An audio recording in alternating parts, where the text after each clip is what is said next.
I wanted to welcome everyone to our third annual HWSImpact. Thank you all for coming. We're going I know that in the room we have a share of past narrators and our present ones, and we want to thank you all for being brave enough to share your story with all of us. And so we're going to outline the evening for you all tonight. So we have 5 students that are here to share their personal narrative that addresses the theme, the danger of a single story. And that's something that's important for you to keep in mind because that's what we're going to be talking about later on tonight after they share their personal stories. So before we get started and before they all go up on stage, we wanted to have some of our past narrators share why they told their story in the past. So if I could have Naya and Nin.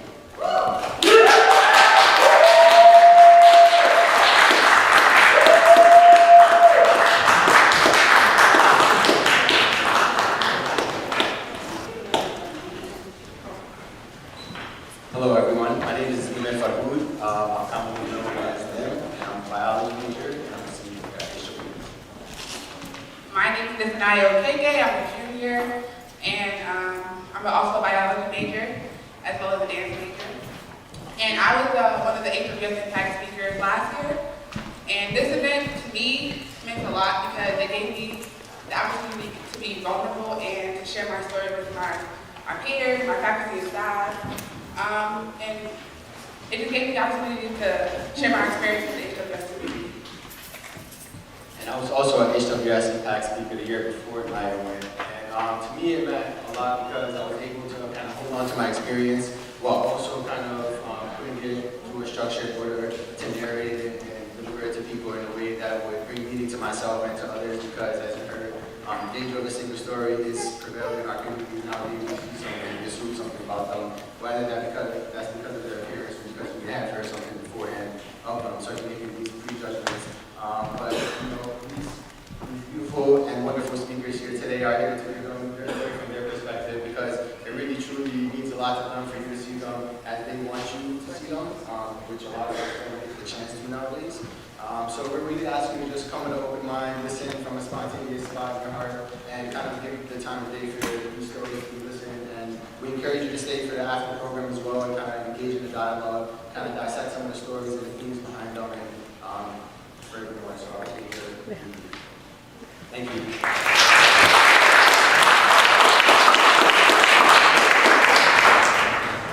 Okay, if we can give another round of applause to Naya and Nim.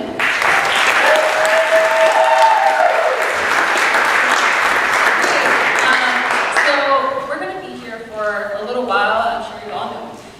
But we will be providing you with dinner, so don't worry, you won't go hungry. And Kaylin will shortly be providing you with a little bit more context as to why the theme.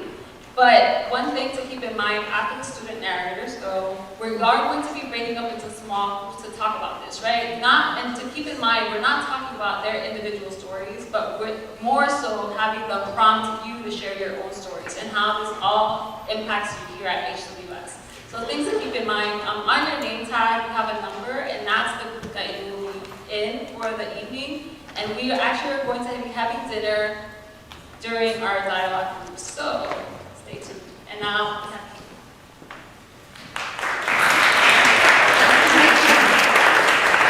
Thanks! How's everyone doing? You're probably anxiously awaiting to hear from all of them. You didn't really come hear Darlene and I talk. But I have a few things that I wanted to share with you to provide some additional context about the stories that you'll be hearing this evening. Then I'm going to toss it over to Jeremy, who's going to do some ground rules to set the stage, and then we'll give our storytellers a chance to take it front row and center. So as Darlene mentioned, this year HWSImpact is drawing heavily from themes addressed in Chimamanda Adichie's viral TED Talk, titled The Danger of a Single Story. If you haven't watched it yet, I highly recommend it. Adichie calls attention to the danger of a single story. In short, defining an experience based on a single account gives us incomplete and potentially damaging understandings of other people. She is particularly sensitive to address how power shapes which stories we tell and how we tell them, defining power as the ability not to just tell the story of another person, but to make it the definitive story of that person. Adichie sees stereotypes as complicit in the perpetuation of these single stories. She says, the problems with stereotypes is not that they are untrue, but that they are incomplete. They make one story become the only story. This year, our student storytellers will push the audience, that's you, to interrogate the danger of a single story. Our hope is that this theme will allow everyone in the room tonight to share in their complex humanity and come together as a community to explore the ways we can dispel the single stories that are perpetuated on our home campus. Before we transition into ground rules, I wanted to take a moment to give the audience a heads up. Tonight's storytellers will share narratives that touch on themes of race, ethnicity, abuse, and mental health. The stories are meant to be thought-provoking, but they may bring up topics that are unsettling to some. Tonight, our hope is that we are going to learn to be comfortable with the uncomfortable, as it is through discomfort that we learn, change, and grow. However, everything tonight is challenged by choice. We ask that you practice some self-care. If you need to remove yourself mentally or physically from this space, please feel free to do so. If you do leave, someone may come and check on you, but don't feel pressured to talk to them. We also have a counselor in the room who will be on call to speak with anyone if they need it, and we will be providing additional resources about ways in which you can seek out other spaces that allow us to kind of address this theme as a campus community beyond just the time we'll be spending here together tonight. So without further ado, I'm going to call Jeremy, who's somewhere out here, I can't quite see beyond the lights, up to the stage to help us develop some ground rules for how we're going to interact with one another in this space. Jeremy?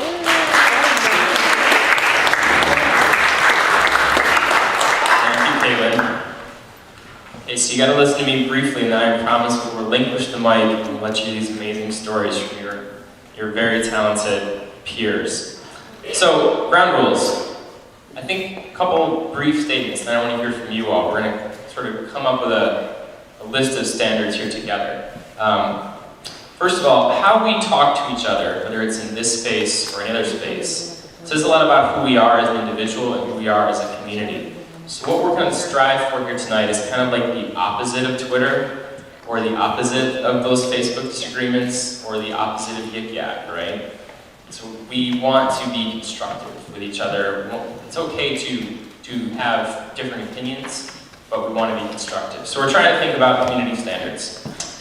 That said, I want to hear from you all. Please feel free to raise your hand or sort of call out, and I've got my colleague Kate over here to the side. The lights will come up, you'll see this later on. She's going to write down what you all come up with. We're going to have it posted on the wall, and then this will be something that you can refer to later as you're having your conversations. So I want to throw it out to you.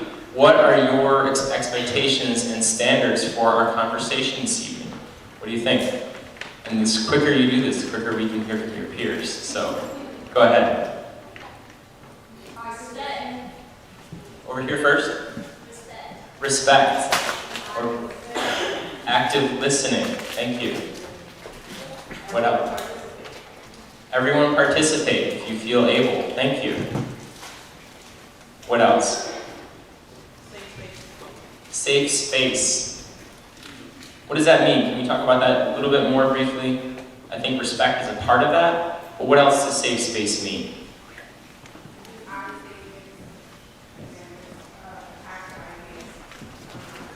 Right, using I statements. We don't want to say things like, you people.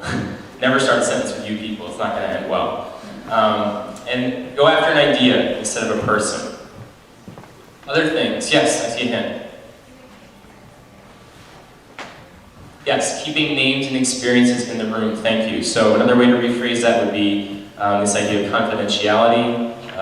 Also, what is said here, we want to stay here. But what you learned tonight, what is learned here, leaves here. Does that make sense? Can we agree to that? Okay, maybe one or two more. Anything else? Go ahead. Get comfortable with being uncomfortable. Thank you, Josiah. One mic? One mic, yes. Share the air. One mic. If you are very passionate about something, that's all right. But try to hold back just a little bit, and remember, we're probably got 100 people in the room. We want to give people a chance to speak. Some of us are really excited, are really extroverted, are really social. Others of us need to kind of process a little bit, but we also have things to share. So try to share that space together. Okay, unless there's anyone else who has a burning desire to speak out on community standards, I'm going to pass it back to Caitlin, who's our MC. Thank you.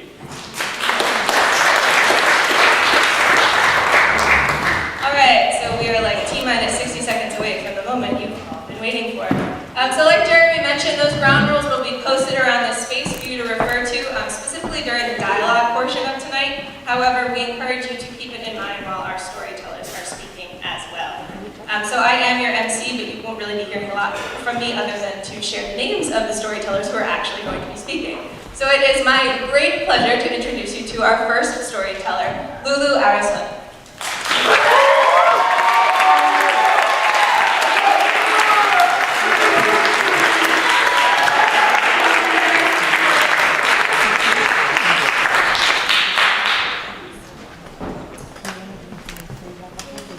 Hello.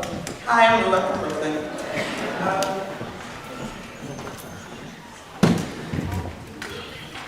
It wasn't my fault that day in the supermarket. It was the first week of the month. The time of the month everyone decides to go food shopping, and my mother and I stood there between the frozen pizza and the packed vegetables like regular human beings. But the minute I heard her phone ring, a shock of nervousness ran through my body and I was still. She said, we're all fine here. I felt the stares of the crowd drawn to us, and their looks of disdain were like swords chopping down on my insecurity. And I felt the frozen pizza and the frozen vegetable aisle close in on us.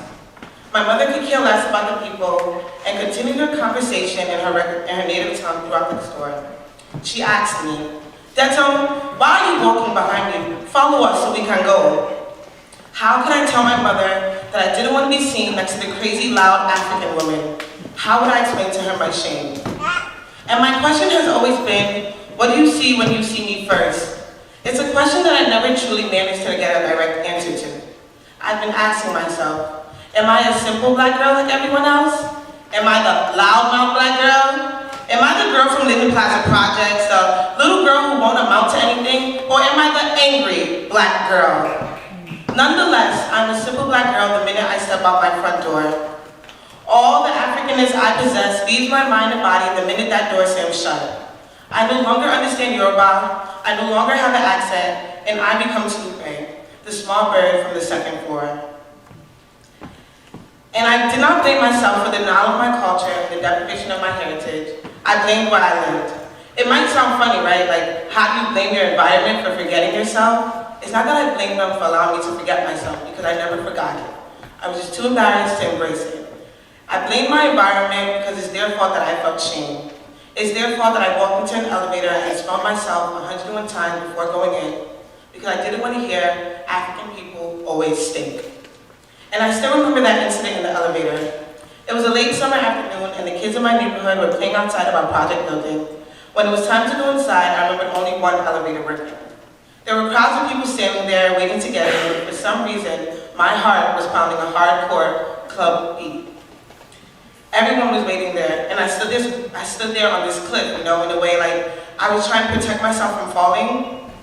So I made a small prayer for all the elevators just to start working miraculously. Ding, the elevator arrived. And I remember squishing our tight bodies into it like sardines. And I stood in the front, pressed the elevator button, ignored the rowdy kids until I heard, "Do y'all smell that?" That moment I became devastated that my prayer wasn't answered. Giggles emerged like a volcano, and when I turned back, I seen a young man peeking a face at my mother. And all I felt was rage. It was red, and it filled my body up quickly like a faucet. My hands grew tight, and I just wanted to swing, but my mother, of course, being the African woman that she is, spoke in her native tongue and told me to relax, to ignore them. But I heard a mimic of our language, catered with giggles, and I grew hotter. I had to suppress this, ignore it, and act like it didn't affect me.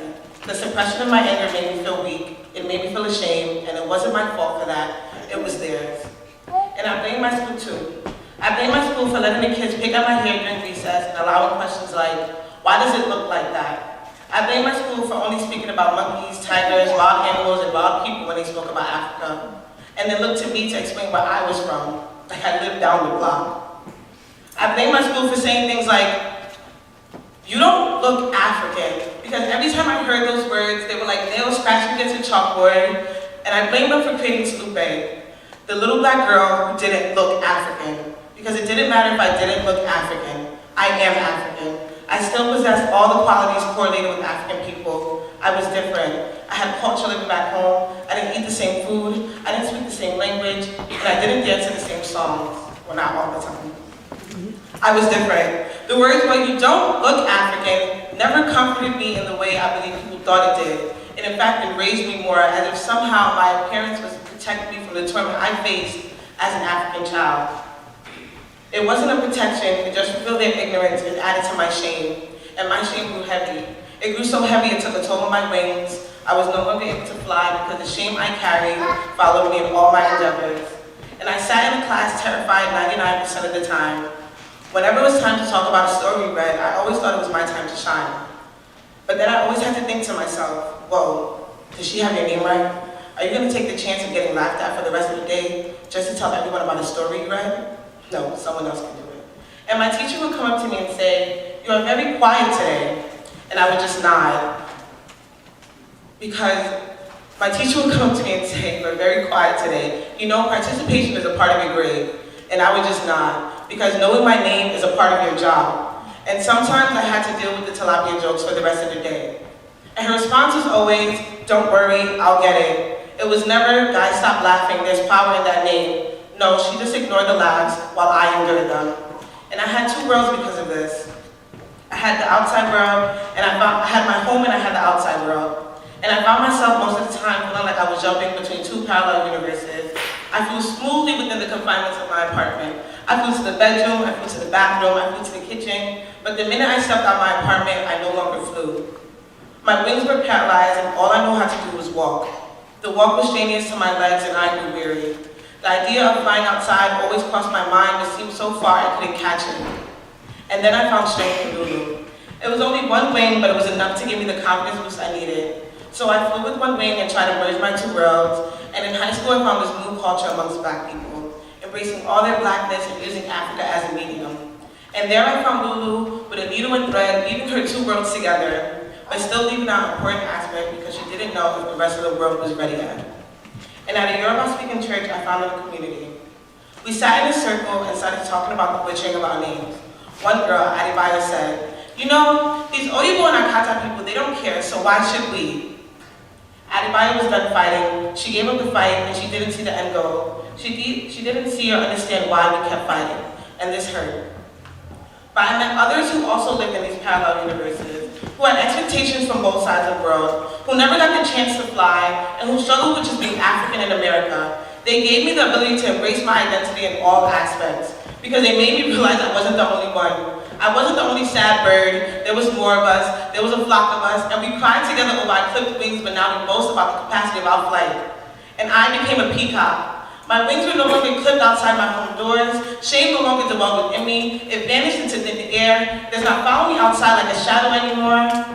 My wings are here and they are huge. They cast shadows of protection over the weak, they magnify a room and they're here for everyone to see. Shame left and I grew into the strong, beautiful peacock, embracing every aspect of my true being. And I cannot sit here and tell you that I've chosen between my two worlds, because I am my two worlds. I am my culture, I am my language, and I'm everything related to my Africanness.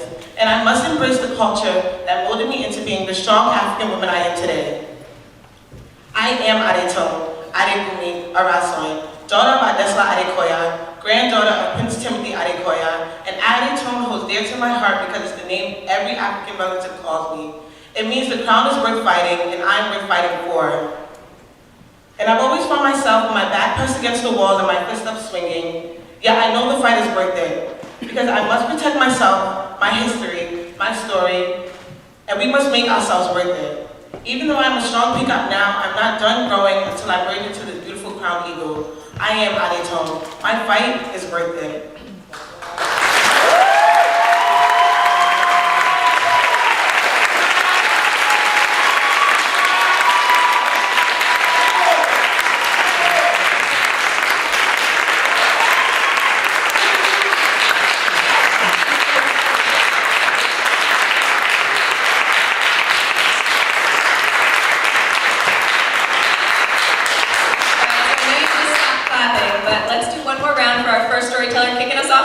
Thank you, Bobby. It is my pleasure to introduce you to our second storyteller of this evening. I'm going to turn the mic over to Alexia Seretti.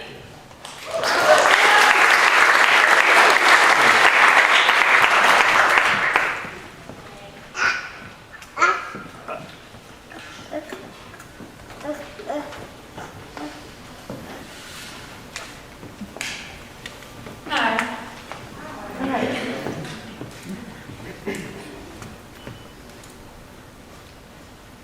Dear 13, I was your age the first time a man interrupted my walk home from school to tell me I was beautiful. He was around 35 years old. I cringed as his brown eyes roamed over my body. Regardless, he took a step closer to me, placed a hand on my shoulder, and described the particular ways in which my body brightened his gloomy day. My mom signed me up for self-defense classes after I told her, and I wasn't allowed to walk home alone until the lessons were completed. I wonder how your mom would react when this happens to you for the first time. Love. Dear 14, I know what your parents taught you. If you're scared, call 911. But it's not that simple. I was your age the first time a police officer asked me to cheer him up with a smile, while his partner's eyes held parts of my body that hadn't even developed yet. Don't worry, it wasn't until a couple years later that one actually asked me to get inside his car for a pick-me-up, so you've got a while to prepare. Love. Dear 15, I know you've gotten used to the cat calls and honks coming from passing cars. I'm proud of you for learning not to react outwardly. But here's the thing. Sometimes these cars will actually stop in front of you and provoke more than just a roll of the eyes. I was your age when that happened to me for the first time. The driver made a U-turn in the middle of Northern Boulevard and parked right beside me. I was too embarrassed to run away, so I tried to speed walk. But when he yelled at me to get inside his car and called me a little bitch, I broke into a sprint. In situations like this, you've got to ignore the insistence that you're overreacting and follow that flight instinct inside you. You can't do it every time, but when this happens to you, trust your gut and run. Love. Dear 16, if you join a co-ed sports team in high school, sometimes you're going to have to practice outside with the boys. If your school's field report is in public, men from the outside world may feel welcome to watch and offer inappropriate commentary. I know it's something you haven't heard before, but it'll be more embarrassing when it happens in front of your teammates, especially when it gets so bad that practice has to be canceled or permanently moved indoors. When this happens, do not feel ashamed. Just shrug it off and joke with the boys about how you can't help but attract admirers. If they can tell you're scared, you'll get uncomfortable. You don't want them donning their capes. Love. Dear 17. When your best friend gets raped by her boyfriend, she may not want to deal with it. Tell her that she should leave him. Tell her that she should report it. When she denies you and goes back to him, be there for her anyway. When you find her drunk in the bathroom of some random party, puking into the toilet and missing her underwear, carry her home no matter how many people whisper the word slut from behind. When you stop getting invited to parties, try to see it as a blessing rather than a punishment. Love. Dear 18, you'll accidentally drown yourself in shots of Jaeger or vodka one night with your friends and assume that they'll take care of you. You're going to depend on them to take your puking in a subway trash can as a sign to end the night early and go home. But they'll continue to party without you and not notice when one of your friends decides to reach into your shirt while you're incapacitated.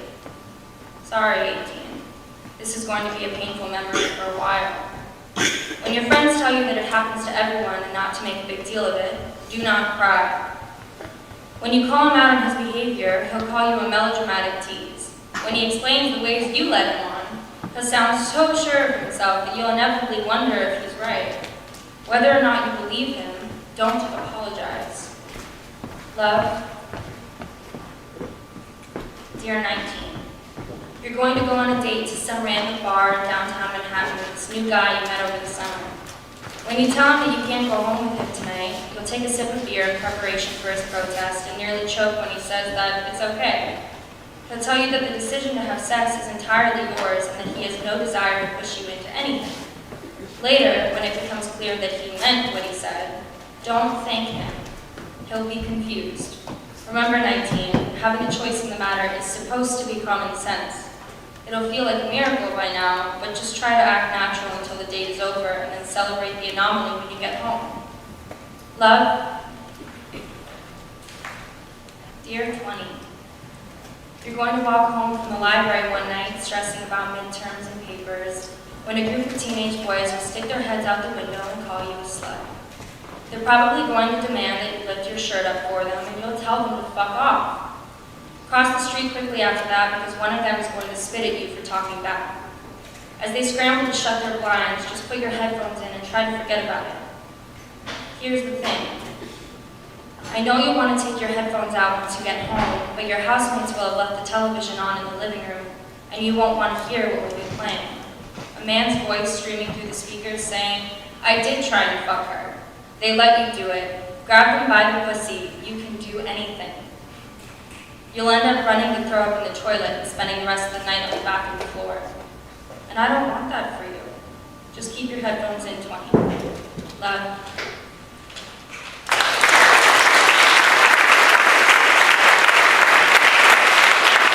Thank you, Alexia. My transitions feel pretty pitiful in comparison to the stories that are being shared, so I'm not going to talk for very long. It's my pleasure to introduce you to our next storyteller, Bart Leggett.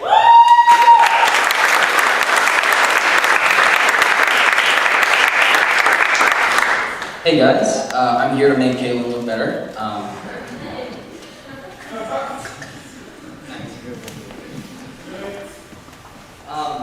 So before I get into my story here, sorry, Alice is annoying me.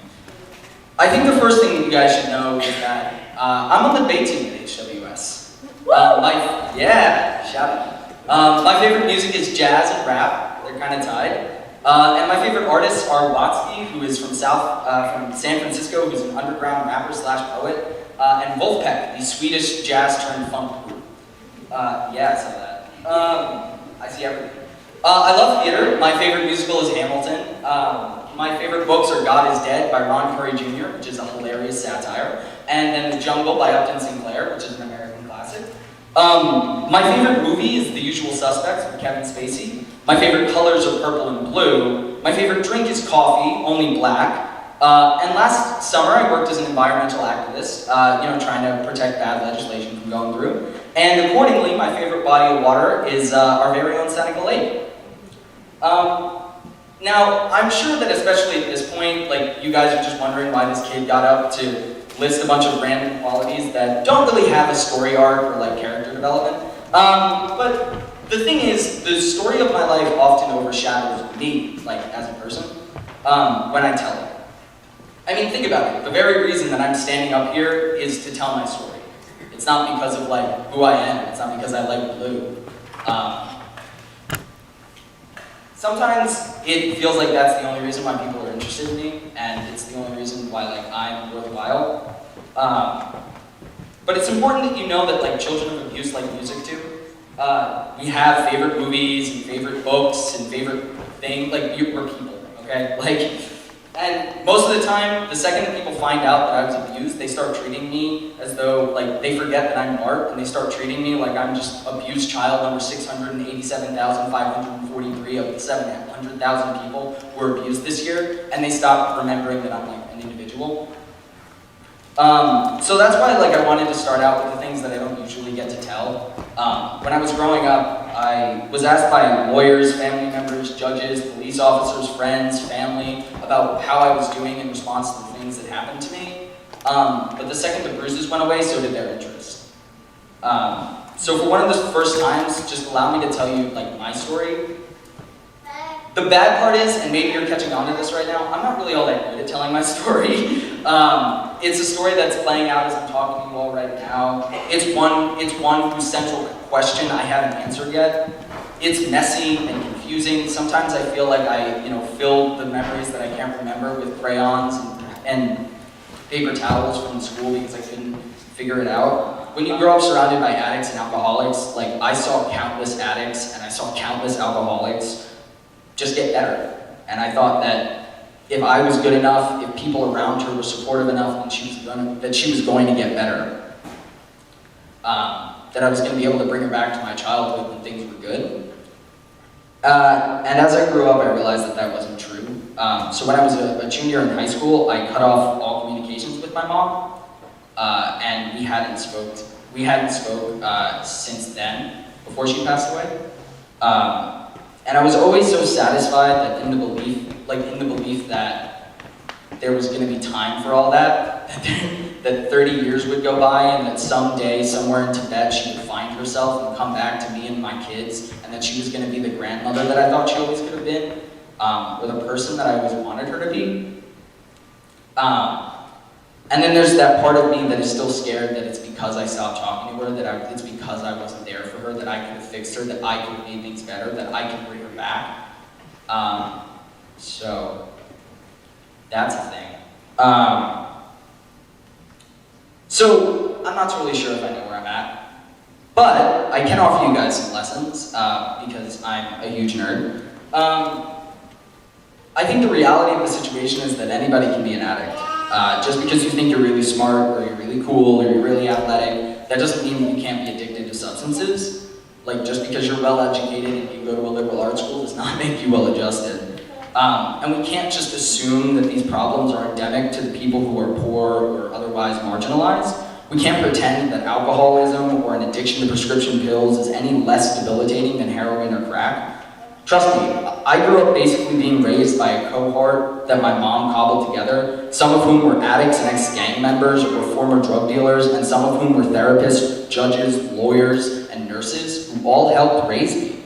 And both sets of people offered me something unique and something great, but all of them were addicts. And don't think that I'm a good guy just because when I write I get to choose the best light for you to see me. You wouldn't respect me if you knew that the tapping of the keys never stopped, if you knew that the scenes that I try to write are playing on and on every day in my head and keeping me awake at night. Thank you.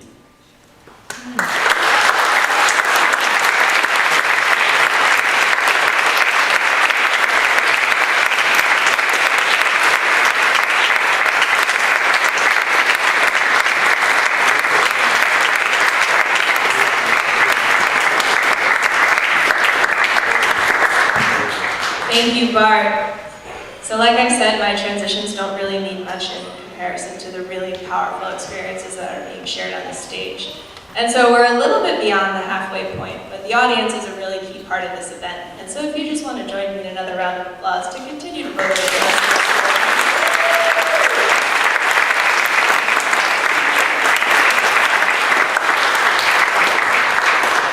It's my pleasure to introduce you to our next storyteller, Kahaya McDaniels.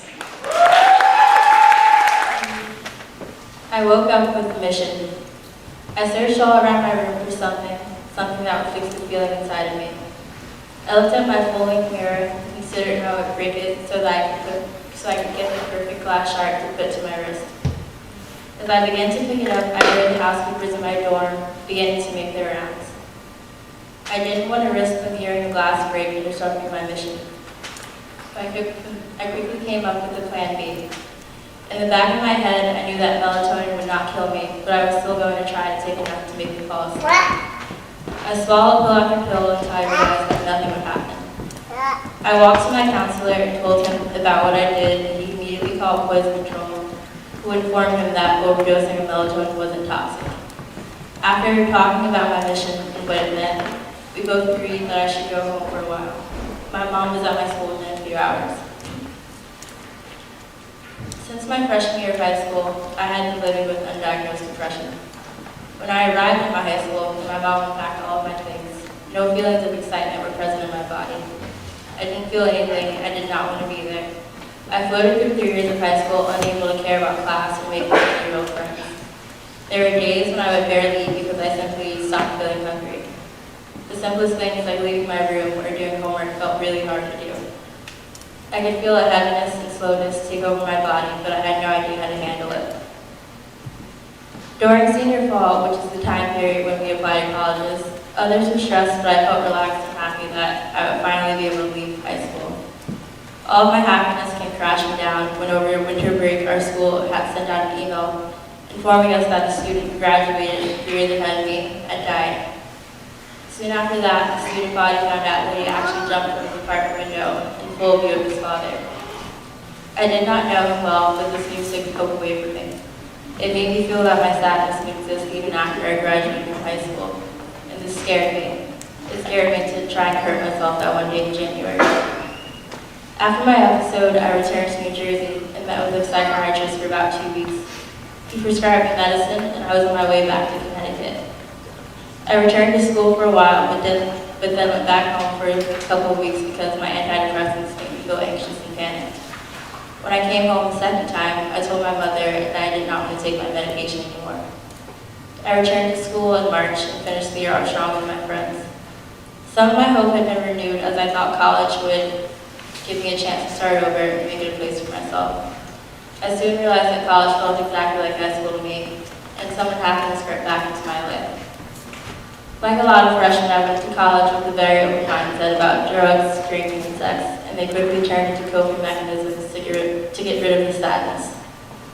I can't recall a lot of my freshman year because I either blacked out or erased the unhappy memories from my mind.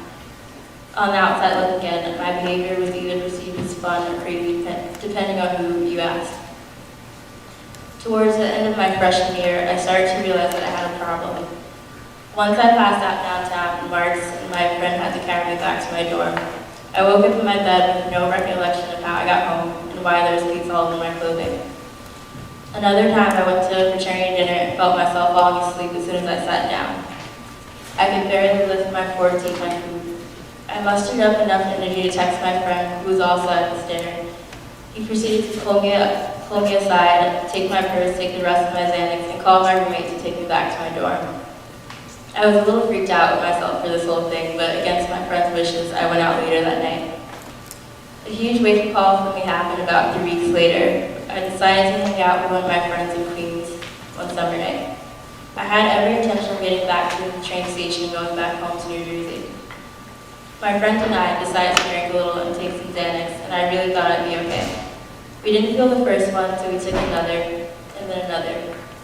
Sometimes I forget how small I am and how much my body can take. And all 3 of those pills hit me at once.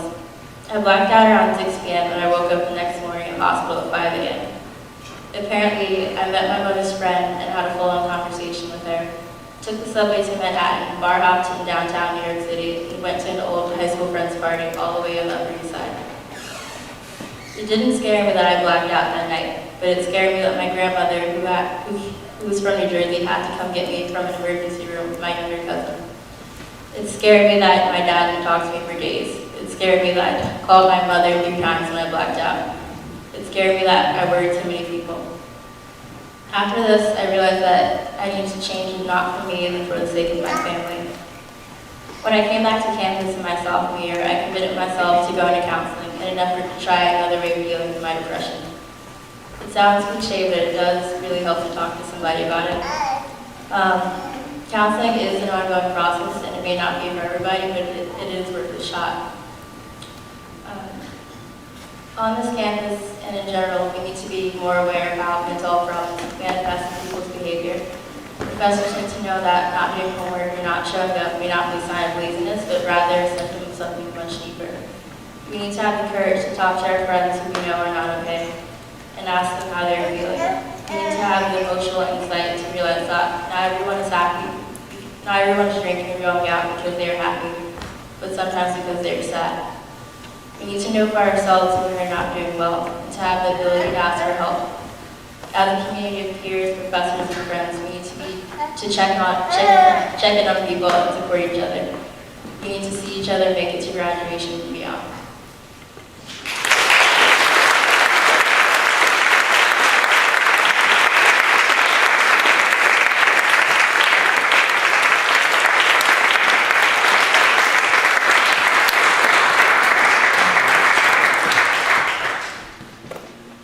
Thank you, Kahaya.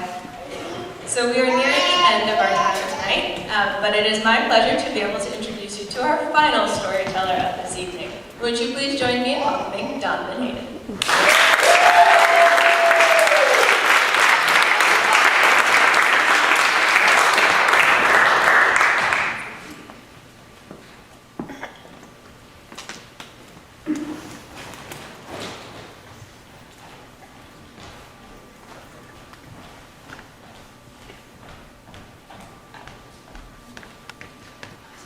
So what are you? I'm black. You gotta be kidding me. Real black people don't watch Star Trek. They don't enjoy school. And more importantly, you don't have white friends. Try again. Okay, so then I'm white? Okay, you're white, right? Okay, sure. Next time you get stopped by a police officer, I want you to tell him that. Sorry, officer, you made a mistake. I'm clearly white. So what am I? Who am I? I constantly asked that question throughout my youth. Like most adolescents, I was trying to figure out who I was. However, my challenge came in trying to place myself in a racial binary that did not fit me. Like a lot of multiracial people, I spent a lot of time angry, confused, and lost. But one day I got my answer. Not so much a got, but understood. For the early half of my high school years, I endured relentless racist jokes and the use of the word nigger from the people around me. I was another black kid in a white neighborhood with very little contact with the black community. My friends, who were all white, got great joy out of what I call the black bashing. Because of my lack of confidence in my own identity, I remained passive to my destruction, allowing them to continue this mistreatment. Even in the few instances when I gathered enough strength to say something, I would be told, it was just a joke. Don't be so sensitive. My other black friends let me say it. After trying multiple interventions, I began to accept it as the way it was. I felt helpless. But that changed one day, on Martin Luther King Day in 2013. While I was walking back home with my friends from school, the black bashing commenced as usual. They began making jokes comparing black people to monkeys, and also playing rap songs so they could emphasize the word nigger in it, to bother me. I tried to mask my pain, but enough was enough. I thought, how could I let this happen to me on a day that's supposed to be dedicated to people that are willing to fight and die for fair treatment? If I am truly black, then why am I allowing these people to violate my existence? How is it that they can make fun of me for being black, but then on the other hand, say, no, you're not black when I protest? Are they right? Does my mother's skin color and my family's income discredit me for being a victim of racism? Or maybe it's my fault. All white people are inherently racist, and I'm the fool who thought I could be friends with them.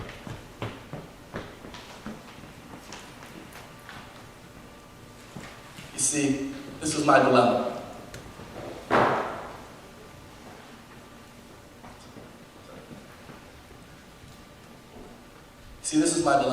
I had nowhere to go. I gave my best attempt at becoming real black.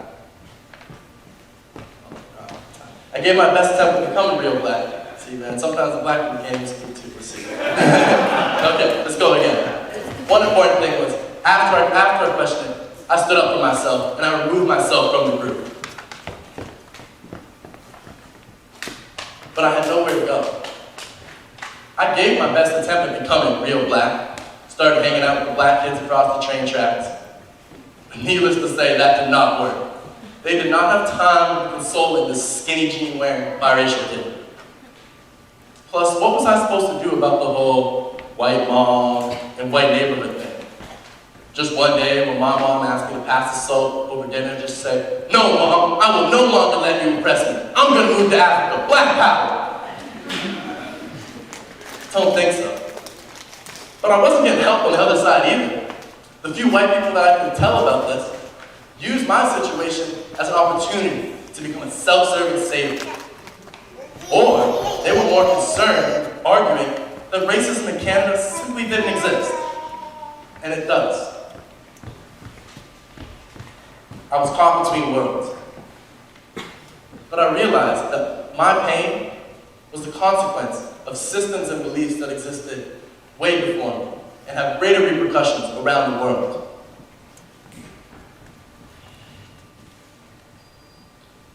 After almost a month of ignoring my closest friends, I came to the realization that this could be an opportunity to create change. I could push further and challenge my friends, and continue that challenge to my friends. I took a chance and decided to allow my friends to do right. Every single one came to me, understanding the severity of the issue, and also offering a sincere apology. It was a small action, but the principle was important to me. I have maintained strong friendships with most of those guys. And to this day, most of my friends are white. I have learned that people are not absolute. One of my friends, Patrick, who's white, was one of the main instigators of the Black Bashing. Anytime I would do something that he didn't like, he would go, "Nigger, stop!" A kid like that would seem hopeless, right? But today, he is one of my closest allies back home. We constantly engage in rich discussions about Canadian racism, segregation, inequality. Sometimes we do disagree, because he still is that same stoic, working-class white kid from the alley. But he's thinking critically on these issues and addressing them in his own life. Like how he started dating a Hispanic girl and has to deal with lifelong friends congratulating him on going dark. He challenges these guys, whether people of color are in the room or not. These are the people that I want around me. If I come to you, will you ignore me, make excuses, or stand by me as a friend? That walk home from school, and later my friend's response, has helped me understand who I am. I am a Black person. I am a biracial person. And I exist in white spaces. I cannot simply separate myself from white people, but nor do I want to. Because I feel the most empowered when I see change happening in guys like Patrick. And when mine demands to be fully recognized are answered. But I will not sell my blackness for white acceptance. Just like I did with my friends, I continuously challenge the white people around me with my presence, and more times than not, with my actions. My blackness cannot be taken away. My biracialism cannot be taken away. It exists as tangibly as my skin. I hurt when I see brothers and sisters hurt, while also carrying with me the weight of my own contradictions. That I came from the colonizer and the colonized. That I'm privileged while also being oppressed. I slip easily into white spaces on this campus and in this country, refusing to be a silent token. I'm taking notes and taking names, all the while smiling my trademark Donovan smile. Thank you. This is the third annual HWSImpact, and I do recognize that there are some former storytellers in the room, more than just Diane and Nim, who introduced themselves earlier today. And after 3 years of doing this, I don't know why I'm surprised each year, but I'm really reminded of the significance of giving students in our communities the space to claim their stories as their own. And so I think that while a round of applause isn't necessarily sufficient, I think that we deserve to share a round of applause with all the storytellers, former and current, in the room, and thanking them for sharing their stories in this space with us tonight.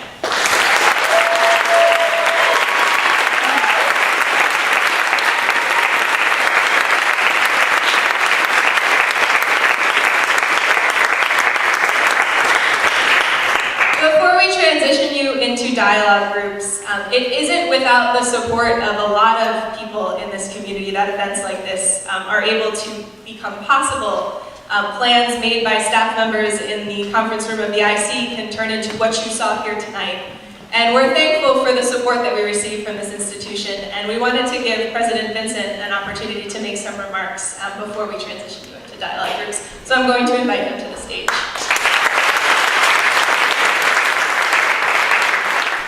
Good evening. Good evening. Well, we could do better than that. Good evening. Good evening. it truly is an honor, and again, I join in thanking both current and past storytellers in sharing, their story. I've been thinking all day about, what to say, and I thought I would give a glimpse of what it was like for me to be here as a student. I'm not going to go into rich detail like these wonderful storytellers. Is that okay? All right.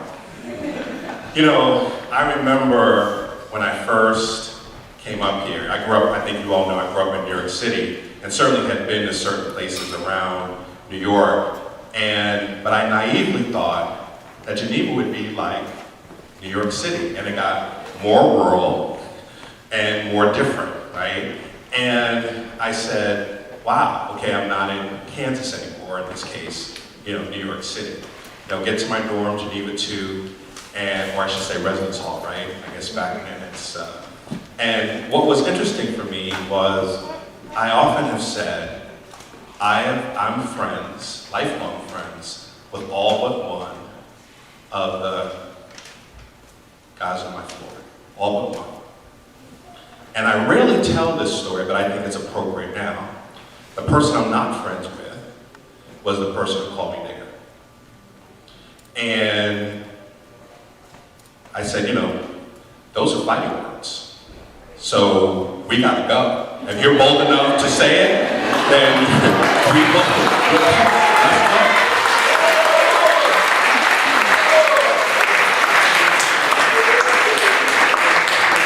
Fortunately, the RA was there, but they made it very clear that that was not going to be tolerated. And it was at that point, and the other thing you should know is that I came here, I was very young. I was 17 when I got here, young 17. And what I said was, I was either going to let this place control me, or I was going to control my own destiny. I wasn't going to let what other people said to me dictate how I felt about myself. And so when people made stereotypes or made assumptions about me, I always said that didn't change fundamentally who I am now. Just because I did it didn't say it was easy. Because sometimes there were people in authority, like professors and coaches and others. And so that was not an easy thing, but it was something that I constantly had to do. I share that because for all of you, you all have, and that's why these stories are so powerful, we all have stories about how we navigate this place. But as I fast forward to today, what Hope New Smith Colleges did for me was prepare me for the real world. Because there's nothing that I've faced in my 30 plus years since I've been here, since I've been out, that I didn't face when I was here at the colleges. All the good, and it was so much good, and some of the real challenges. So what I would say to all of you is be authentic. We make assumptions about people, everyone's okay, everyone's not okay, or the why. One of the things about becoming an RA was that I really got to know the guys on my floor, right? I really got to know them and to understand their stories and what they were going through. That was part of what my job was, to get to know them. And it was fascinating. People you thought had privilege had some other issues. It was the first time I met a white student who was destitute, poor, from a first-generation, low-income from the Appalachian region here in New York State. I didn't know that Appalachia came up to New York State until then. And so it was fascinating to hear the stories and the struggles they went through. And so for me, and I also remember having a student who sent their entire financial aid check home to take care of their family, and then didn't have money for the rest of, at that point, trimester. So what I would say to you is that be authentic, be present for one another, go beyond the surface. Don't let superficial distinctions get in the way. For me, doing that, getting to know my roommate, was one of the best experiences of my life. And so be authentic, don't let the superficial get in the way. Finally, in this very divisive climate, where it seems like every day buttons are being pushed to divide us rather than bring us together, let's be that space where even if we disagree, we are part of a community. And just take that extra moment to understand. I'll end with this last story. I had a meeting with an alum today, or a teleconference with an alum, who did not agree with one of these letters that I wrote. And we had a very spirited discussion about the pros and cons of that. And I shared with him, a student of ours is being impacted by that. And whether it's 1 student, 100 students, or 2,300 students, it's my job to protect all of you, because we have to make sure we have a community that's safe so that you all can thrive and meet your goals as you move through this wonderful place. And so for me, I need your help. I need your help to create that community. And when you see those divisions, just take a moment, step out, be authentic, and see if we can bring people together. I'm not trying to do a kumbaya thing. I'm asking you, though, to be authentic and take a moment of understanding. Put yourself in that person's shoes. And I think that we can begin to break down some of these barriers. Thank you all very much.